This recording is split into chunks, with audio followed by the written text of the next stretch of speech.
The views and opinions expressed on this podcast is solely of the creator and may not necessarily reflect the views, thoughts, or opinions of the listeners. Listener and viewer discretion is advised. Chat GPTs and AI technologies were not used or harmed in the creation of this podcast. This podcast is 100% human-made by me, your host, Melanie. Hi, hello. This is Under the Moon Paranormal Presents Ohio Legends, the podcast about the Buckeye State and where we explore the haunted history and the creepiness that surrounds in and out of Ohio.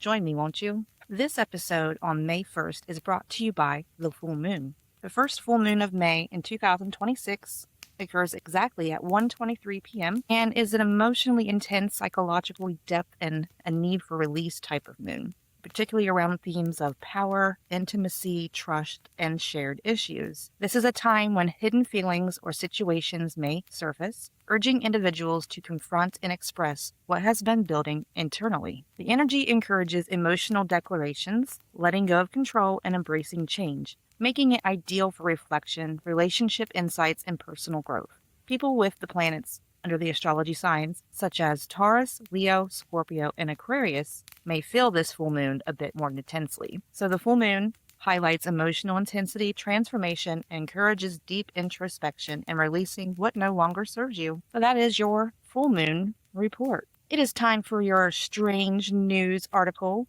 for this month. This month's strange news article is kind of what this episode is about. So, have you guys heard about the meteors that have been falling in Ohio? Well, there were some meteors, or an explosion of meteors. They're not really sure if they came from a meteor shower or something else. Also, a bunch of scientists are disappearing too, but we're not going to talk about that. That's not the strange news article. This news article is, what did the migrating Bigfoot family know about the Ohio meteor explosion? So, in March of this year, Society noted an unpredicted multi-day mass migration of Bigfoots, possibly big feet. Not sure what the plural's there, in the vicinity of Portage County, Ohio. So the unidentified bipedal humanoids were moving southeast in a coordinated movement. At least 2 Bigfoots were spotted around Montuna around March 6th and 7th, at least one of them making auditory sounds, grunts. They were making grunting noises. 3 more Bigfoots, big feet? What's the plural here? Is it big feet? Anyway, there was 3 more that were spotted on March 9th. 6 Bigfoot, the big one, was 10 feet tall and was seen on March 10th in Newton Township. So before you say, what? You're crazy. Yeah, we're Ohio. We know about Bigfoot migration here. So you should know that the Bigfoot Society considers all of these sightings to be highly credible reports. So put that in your pipe and smoke it. The Bigfoot Society also continues to track what is dubbed the Ohio Bigfoot Flap, which is the migration area. So why are the Bigfoots moving? So it says, good question. Today, after 9 a.m. Eastern on March 10th in the same region of Northeast Ohio, meteor entered Earth's atmosphere and rattled windows, toppling top shelf arrangements. Like it was kind of like a small earthquake, startling the bejesus out of thousands of unpredicted Rust Belt types. So the National Weather Service tracked a meteor, and the guy with the bus garage camera caught it on video. So make sure you guys look at the video from the bus garage in Ohio that captured the meteor. So the meteor was clearly visible in the sunny morning sky because it was huge, a raging ball of extraordinary hot flaming space rocks. Okay. So what did the Bigfoot know about this? Clearly they knew something was up. They could feel it in the atmosphere or something. The Bigfoot Society reports that this is possibly a family group of Bigfoots. Migrating Bigfoots was usually a sort of a narrow wilderness throughout to pass through the residential areas. So Ohio has a lot of thickets and hollers and wooded areas in between these small towns. So that's kind of tend to be where they migrate from and to get through to either north or south, wherever they're going from wherever they're coming from. You know, just like the natives, this was a vast center spot for trading and travel. So Bigfoots kind of continue doing that to this day. So they were steadily going from north where the meteor was, because the meteor was right around Lake Erie. The sightings, they kind of tried to move towards Pennsylvania. They were moving like east. And then they started to move southwest Ohio. Okay. So this says down here in the article, which I'm going to try to attach a picture of the map of the sightings and the meteor. We'll see if that lets me. So this is a quote from Jeremiah Byron. He leads the project of the ongoing FLAP investigation and the host of the Bigfoot Society's podcast. He told the director Tuesday, March 10th, that he was not yet willing to say for certain why the Bigfoots are on the move, but he is monitoring the situation. The timing of this is extremely interesting, Byron said in the email. No one can really say for sure if this meteor explosion on March 17th in the same region of the Northeast Ohio is the cause of the Bigfoot moving from March 6th to March 10th. They felt it coming. Strange weather, mating, mushroom season. I mean, it's all like an equivalent to why they migrate around this time. But maybe they felt the meteor explosion about to happen in the air, and that's why they kind of did it in a hurry. So that's just another mystery about Ohio. So yeah, we talk about cryptids and grassman, but we've never really talked about Bigfoots. So if you guys want to hear an interview from someone talking about Bigfoot migration, let me know in the comments and I'll have them on the show. So that's your strange news article for this month. So this month, we are talking about the supernatural occurrences around Serpent Mound. Now, we have mentioned Serpent Mound a couple of times in a couple of different episodes in the earlier seasons, and I think last season we also mentioned Serpent Mound. But this time we're kind of talking about the hauntings that go on there, and including the impact crater where the Serpent Mound actually sits in. So, let's get into it, shall we? Within the lush Ohio River Valley lies a famous Serpent Mound effigy. This is an earthen mound aligned with the solstices, which rest on the ridge of a meteorite impact crater. This ancient spellbinding effigy has been the subject of controversy and fascination. But what is so often overlooked is the fact that this seemingly serpentine mound is not one of a kind. Two more of these mounds exist in the world. Serpent Mound Park in Ontario, Canada, which has been closed since 2009, Loch Nell Serpent Mound in Scotland. The Canadian and Scottish earthworks are now mostly obscured from view, overgrown by vegetation and falling to ruin. But all of these mounds have been explored, excavated, and documented. The existence of three equally fascinating serpent mounds, even existing on separate continents, is the problem for mainstream historians, a problem that has never been addressed. If the Native American cultures of prehistoric North America were responsible for the construction of these mounds, how can it be then that a virtually identical earthwork exists in Scotland? Now, it does make sense for, Ontario and the one in Ohio to be about the same, because there were probably some of the tribes that, migrated back and forth or traded with in the Ohio Valley. So, erecting three-dimensional, seemingly serpentine effigy serpent mounds is not something Argarian or hunter-gatherer human beings are whimsically compelled to do. So, despite feeble theories on the contrary, it's as if the substantial problem by itself, there's another problem here. All of these serpent mounds are in close proximity to impact craters. They are millions of years old. These impact craters are not easily identifiable, but would have been virtually impossible to identify by whomever these ancient builders were. How'd they see the craters? Were their ancestors alive and passed down stories about the craters? So when an asteroid impacts the surface of the Earth, it can potentially have a profound effects on the entire planet. For instance, it has been widely theorized and accepted by scientists that most likely a massive impact event, which is what caused the demise of the dinosaurs. There is a pattern of ancient symbolism, solar significance, and mound construction interwoven with these impact craters. Furthermore, the ancients who made these mounds must have somehow been aware of the unique significance of these sites, and that was for this reason that they are regarded to these patches of land as sacred, erecting ceremonial sites and concreting them as places of reverence. So the Ohio impact crater is what we're talking about here.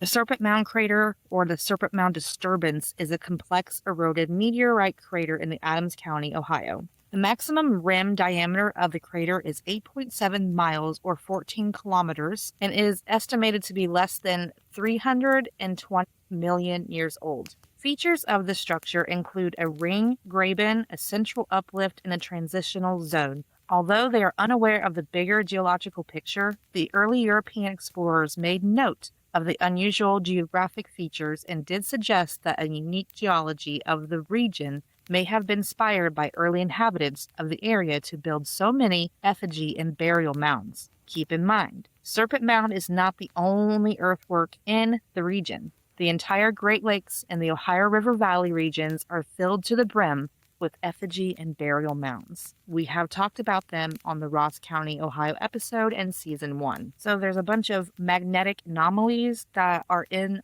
all of these craters where these serpent mounds are. I don't think that's a coincidence. It just happens to be very similar symbolisms erect near them, which they are aligned towards the sun, most of them are. But it's also noteworthy on this point that the best preserved, most visible of the mounds in Ohio still has both the serpentine wave current symbol and the spiral, or the magnetic field. The symbol emanating from it, and while it may no longer be visible, this illustration I'm going to try to put here kind of shows what they're talking about here. Okay, so now that we talked a little bit about the crater and the magnetic fields and a little bit of the history, so let's talk a little bit about the serpent itself. The Serpent Mound stretches approximately 1,348 feet long and winds like a serpent with an egg at its mouth. Created by the ancient Adena culture around 1000 BCE or even earlier, no one's exactly sure when this was built and exactly by who. The mound is believed to be a represent of various astronomical, spiritual, and cultural significances. Some researchers suggest that the mound might symbolize a serpent gliding across the heavens. This is possibly in relation to celestial events or religious beliefs. Other purposes of that structure could embody the great serpent, a mythological creature, in various cultures worldwide. As no written records from the Adena people survive, the true purpose of the Serpent Mound remains a subject to speculation and wonder. It is fun to note that on the summer solstice, the sunset goes right into the snake's mouth. That's pretty awesome. So let's talk a little bit about the hauntings surrounding Serpent Mound. Over time, Serpent Mound has become renowned for its historical allure and the eerie hauntings associated with the site. Visitors, researchers, and even local residents have reported spine-chilling encounters and unexplained phenomena, contributing to the mound's reputation as a paranormal hotspot. So many witnesses have reported hearing phantom footsteps. Eyewitnesses have heard mysterious footsteps echoing through the surrounding forest as they explore the Serpent Mound site during the day. These footsteps seem to follow individuals, but no one is in sight, or upon turning around, there's nobody there. Some have speculated that these ghostly echoes could be remnants of the ancient Adena people watching over their sacred creation from beyond the grave. On many occasions, investigators, employees, and guests have reported encountering apparitions of the Adena ancestors on the site's grounds. Several eyewitnesses have seen shadowy figures or apparitions resembling ancient Adena individuals moving among the mounds. These ghostly encounters often manifest as fleeting glimpses or hazy silhouettes, leaving people questioning the origin of these mysterious apparitions. Ghostly shadow people, figures, or beings are often associated with otherworldly occurrences. These entities are described as dark, shadowy, humanoid figures that appear to be fleeting or elusive, usually seen out of the corner of one's eye or in their peripheral vision. People who have encountered them often report seeing or feeling a sense of fear or unease. The characteristics and interpretations of shadow people vary widely, and different cultures and belief systems may ascribe different meanings of these experiences. Often these entities appear as dark silhouettes. Shadow people are typically described as dark, black, or shadowy figures that don't have any real facial features or detailed characteristics. These entities also exhibit an elusive nature, appearing and disappearing very quickly. So I need to note that there was this farmhouse that was around Serpent Mound close to the rock shop. The rock shop is practically across the street from Serpent Mound. Definitely check out the rock shop. The dude that owns it has so much knowledge about the impact crater. But the house was torn down and it's now a Dollar General store. So they're saying that in the parking lot you have experiences, the employees that work there have experiences, and even the shoppers that go throughout the store just have a feeling of unease and being watched. Oh yeah, ghost hunters, check out the parking lot Dollar General by Serpent Mound. Let's see if we can catch some EVPs. There is also a cemetery that overlooks the impact crater because the cemetery is kind of up on a hill. It's the closest cemetery to by Serpent Mound, and it's definitely got some high EMF readings, and people capture a lot of ghostly voices there. So here's some unexplained events that happen around Serpent Mound. Lights and orbs. Strange lights or orbs or various colors have been spotted near the Serpent Mound, especially at night. Kind of like UFOs or will-o'-the-wisps. It's just phantom lights, usually. And these glowing anomalies move erratically and often vanish as suddenly as they appear. Paranormal enthusiasts theorize that these lights could be spirits or manifestations of ancient sites' mystical energy. They got some disembodied voices out here. Numerous visitors have reported hearing disembodied voices, whispering ancient tongues, different languages that nobody can understand, and calling out their names while exploring Serpent Mound. Some visitors even claim to have felt cold breaths on their necks. This leads them to believe they're in the presence of an unseen entity. Feelings of being watched. Many individuals who visit the mound have reported an overwhelming sense of being watched or followed.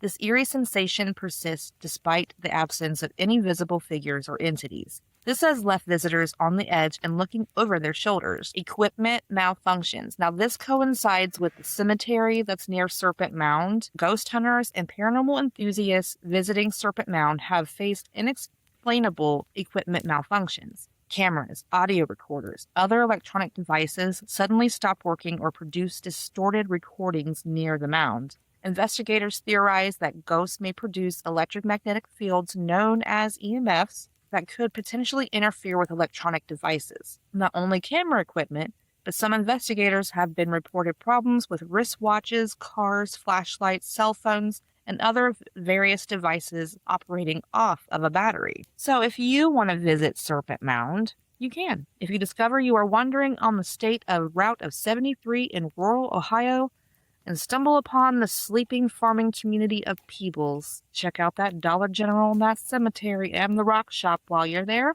Do yourself a favor and set course for Serpent Mound after. The vicinity in and around the mound has a rather hushed, ominous ambience. Feeling of expectation, anyone exploring the area will immediately feel solemn sacredness to the land. Remember that this mound was important to a culture that no longer exists thanks to the white man, but it had a magical property that resonated with the people who constructed it. It may be reverberating some frequencies that allows spirits to manifest a lot today.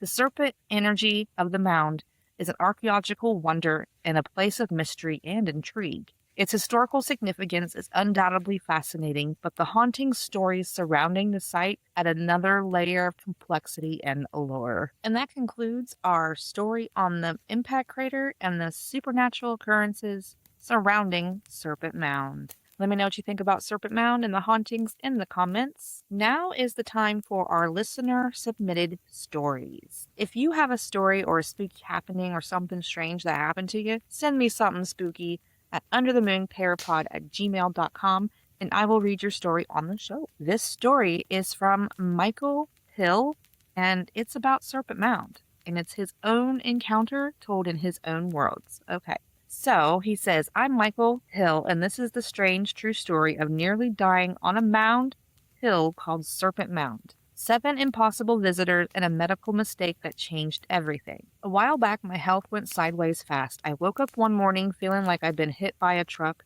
short of breath, heart doing things it shouldn't, brain fog thick enough to spread on toast. EMTs and ERs happened. At one point, I was close enough to the edge that people spoke in low, careful tones. I was prescribed medication and put under a doctor's care. I thought I was following the plan, and I thought I was doing the adult thing. And then the weird part, I kept having visions and knocks in the night. Nothing Hollywood, more like instances, and eventually I was led, almost against my better judgment, to Serpent Mound. I don't mean a tourist stop, I mean the earthwork itself at dusk, wind doing that howl thing across the grass.